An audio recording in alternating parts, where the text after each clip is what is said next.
السلام عليكم ورحمة الله وبركاته، أهلا وسهلا بيكم معايا في قناة إبداع الست المصرية. يا ريت لو ما اشتركتيش معايا في القناة تشتركي وتفعلي الجرس على كلمة الكل عشان يوصلك مني كل جديد. وتعالي بقى معانا فيديو النهاردة جميل جدا من حتة كرتون قديمة والمفروض تترمي أصلا، بس احنا هنعمل بيها حاجة جميلة جدا. هنبتدي مع بعض على طول نشتغل. نجيب المقص كده البتاع المسطرة والقلم، ونبتدي ناخد مقاساتنا مظبوطة.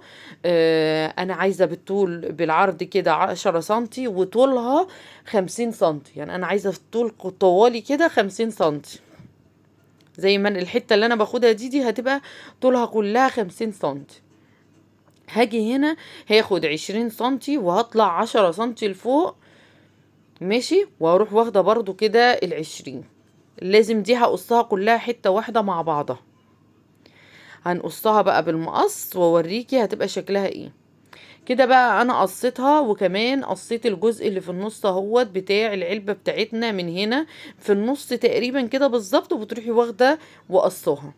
وهجيب قطعة كمان على قد الحتة اللي فوق 10 في 20، يعني دي 10 سنتي في 20 سنتي برضو هتبقى نفسها نفس مقاس القطعة اللي تحت بالظبط. هنروح تانيين الكرتونة معايا على قد المقاسات بتاعتنا بالظبط. انا خليتها حتة واحدة ليه؟ علشان تبقى ايه، قوية وماسكة نفسها اكتر يعني. بس لو انت عايزة تعمليها كل قطعة لوحدها وبعدين نبتدي نلزقها في بعضها هتبقى جميلة برضو. كده ابتدي معاكم بقى هعملها بايه. انا هعملها بالستيكر دوت، بصراحة شكله عجبني قوي ولونه جميل جدا.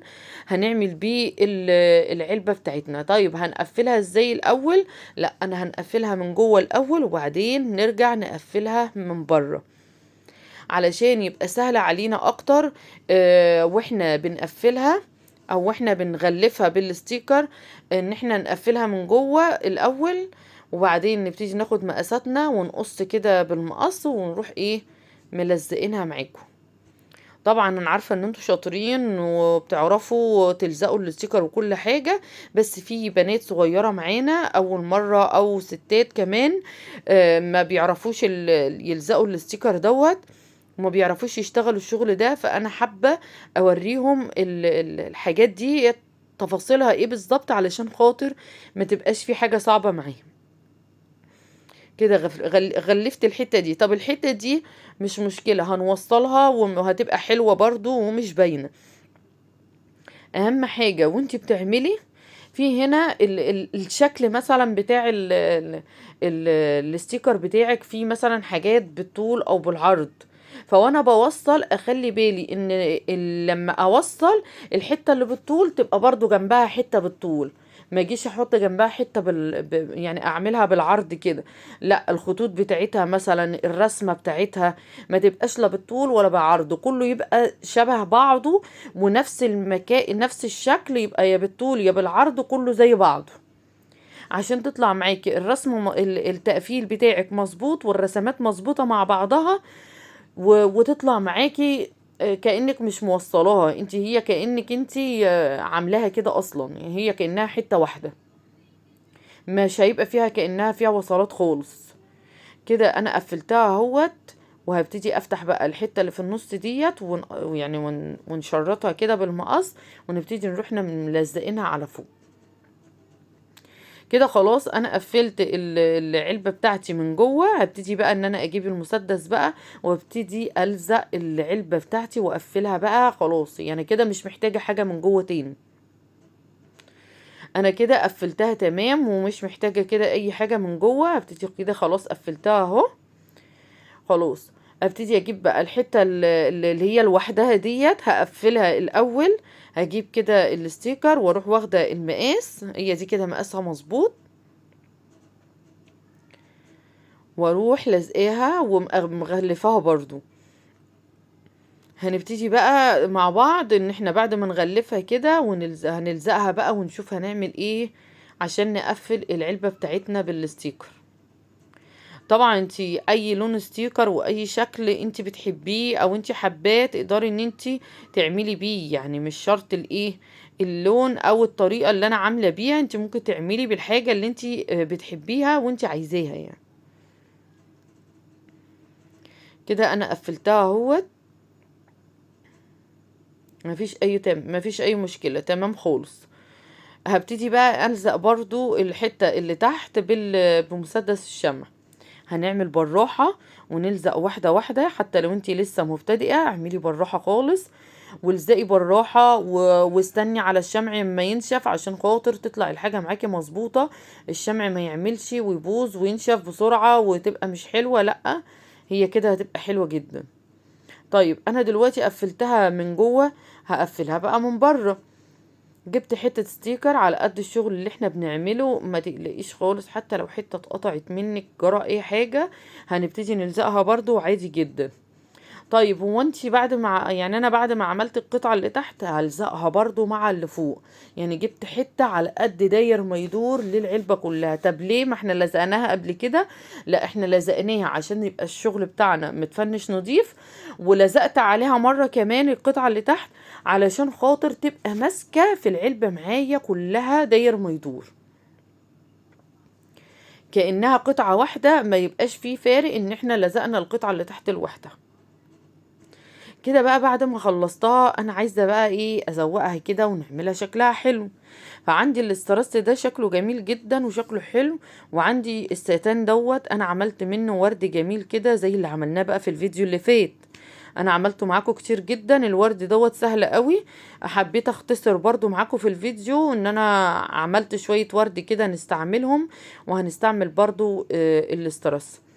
هبتدي هاخد من هنا شريط كده فيه 3 صفوف، هو ده متر على بعضه يا جماعة، ما كنتش لسه استعملته، فيه يجي 28 صف او 30 صف حاجة زي كده. انا خدت منه كله على بعضه 6 صفوف بالطول، 6 صفوف بالطول كده، شريطين اتنين يعني بطول المتر، يعني خدوا 2 متر، كل متر 3 صفوف بس. هبتدي بقى اعمل على يعني كل وجه فيهم مربع كده داير ما يدور على العلبة. ليه؟ هيديلها كده شكل قيم كده، شكل احلى. طب لو انت ما عندكيش استرس ممكن تعمليش باي حاجة خالص، عندك دانتيل اعملي بيه، عندك طول لونه حلو وهيبقى حلو عليها اعملي بيها. بصي الفينش عامة بالحاجات المتاحة معاكي، انت ايه اللي متاح عندك ومناسب معاكي اعملي بيه على طول. اوعي تقولي لا انا ما عنديش استرس فانا مش هعمل. هو عامة سعره مش غالي، انا مش عارفة دلوقتي هو سعره وصل كام، بس اخر مرة كنت انا جايباه كان ب15 جنيه المتر، بيقعد معاكي كتير جدا وبتستعمليه في حاجات كتيرة قوي. لا جميل بصراحة، هو موفر وعملي. هنعمل بقى في كل الاتجاهات بالاسترس بتاعي علشان خاطر اعمل بيه مربعات كده داير ما يدور بالاسترس، مدي منظر شكله حلو قوي.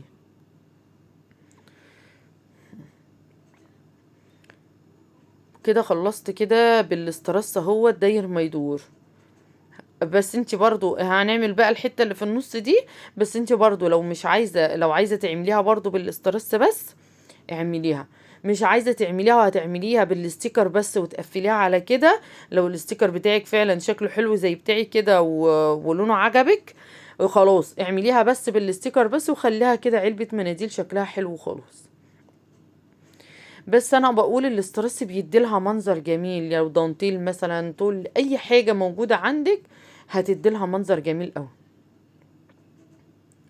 كده انا خدت اهوت عملت على الحرف بتاع علبة المناديل اللي في النص دوت علشان تبين، يعني هي كانت شكلها حلو كل حاجة بس هتبان اكتر لو انا عملتها بالاسترس كده. كده بقى خلصت بالاسترس، ولو عايزة تخلصي على كده تمام، لكن انا بصراحة انا كان عاجبني لون الستانة دي قوي. وهي كمان الستيكر عندي فيه لون لبني خفيف كده، ما عملتش بيه حاجة قبل كده بصراحة فعجبتني جدا.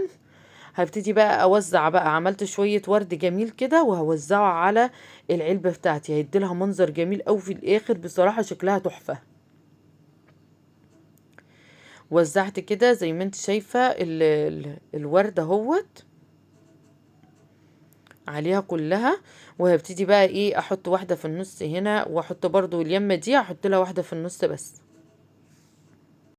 ايه رأيك بقى معانا بعد ما خلصت؟ بصي شكلها عامل ازاي. انا جبت بقى ايه خرز صغنونة كده لونها سمرة كده شكلها حلو قوي، وحطيتها في وسط الورد بتاعي علشان ينطق كده ويبقى شكله جميل. بصراحة شكلها حلو قوي قوي قوي بعد ما خلصت، مبهجة كده، شكلها جميل والله يا جماعة. الحاجات دي بره بتتباع غالية جدا. بصي بقى كمان بعد ما حطينا فيها كمان علبة المناديل، دي علبة المناديل دي وسط، يعني لو علبة اكبر كمان انا عاملاها بحيث ان لو جبت علب كبيرة علب وسط كده تبقى مناسبة ليها، شكلها حلو. وبندخلها من الجنب كده شكلها جميل بصراحة. ومبهج كده وشكلها حلو. ما تنسيش بقى تعملي لي شير ولايك وسبسكرايب للقناة وتفعلي الجرس على كلمة الكل عشان يوصلك مني كل جديد. وريت لايك للفيديو لو عجبك، وهستنى رأيك تقولي لي ايه في الكومنتات. والسلام عليكم ورحمة الله وبركاته.